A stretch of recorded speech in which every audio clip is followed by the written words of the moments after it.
Hebrews, then Mary sang, "My soul magnifies the Lord, and my spirit rejoices in God my Savior. For God has looked with favor on the lowliness of God's servant. Surely from now on all generations will call me blessed. For the Mighty One has done great things for me, and holy is God's name. God's mercy is for those who live in awe of the Holy One from generation to generation. God has shown great strength and scattered the proud in the thoughts of their hearts. God has brought down the powerful from their thrones and lifted up the lowly. God has filled the hungry with good things and sent the rich away empty. God has helped God's servant Israel in remembrance of God's mercy, according to the promise made to our ancestors, to Abraham and to his descendants forever." Here in the readings this morning, may the church hear what the Spirit is saying to all of us today. You have to wonder about Mary. We have so little information about the mother of Jesus. In the scriptures, her story leaps from the daring young woman who said yes to God's promise to an old woman who dared to be there at the foot of a cross where her firstborn child was brutally executed. It leaves us with a somewhat hazy picture. Who was she? What was she like? We're left to wonder. And my wondering led me to this meditation. It's an imaginative exercise in interpretation, and my own attempt to step for a moment into the shoes of someone about whom it was written, "Blessed is she who believed."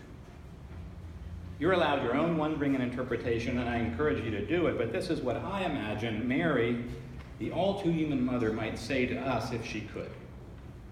And you'll have to use a leap of imagination to hear Mary's voice in my male bearded face. So good luck with that. To tell you the truth, I often wondered whether my yes to God was worth it, as if I had any choice.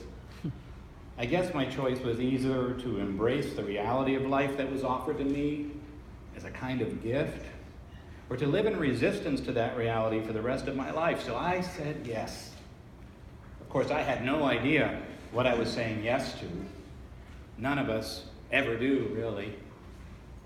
There's always at least one child in every family who is challenging. In our family, he was the one. He was smart as could be and full of life, too much life perhaps. There was something about him that was dazzling. And that's not just his mother speaking. Anyone could see it.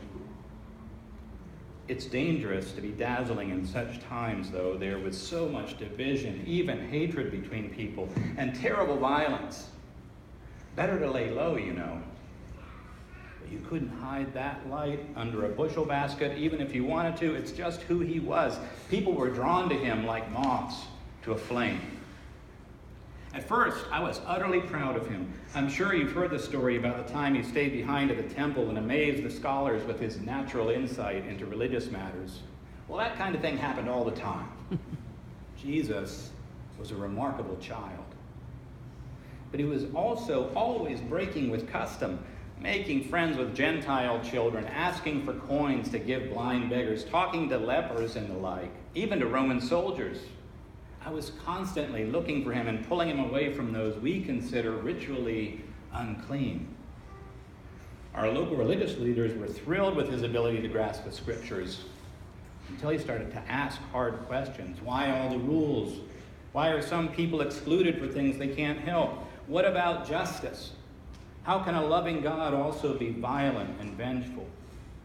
Soon I was being encouraged to rein him in and being asked what exactly we taught him at home. Well, that was just the beginning.